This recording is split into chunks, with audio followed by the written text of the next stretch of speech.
Let's talk about dependency injection in .NET. In plain English, imagine you're building a house. You could buy your own bricks, mix your own cement, install the plumbing, but wouldn't it be easier to just call in the experts? That's what dependency injection is all about.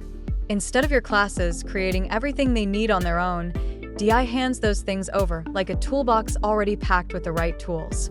So why use it? First, clean code. Each class focuses on one job. Second, flexibility. Want to swap out a service for testing? Easy. Third, testability. You can inject mock services, which is gold for unit testing. Now, let's talk about lifetimes. Singleton. The same instance is shared throughout the app.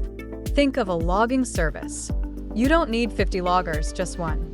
Scoped. A new instance is created per web request. Perfect for things like a shopping cart, where each user should have their own copy.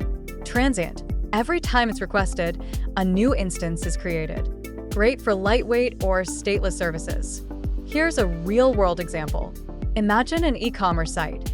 You might use a Singleton for your logging service, a scope service for managing a user's shopping cart across a request, and a Transient service for formatting emails on the fly.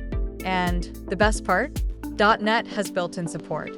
You just register services in Startup, CS using Add Singleton, Add Scoped, or Add Transient. That's dependency injection in a nutshell.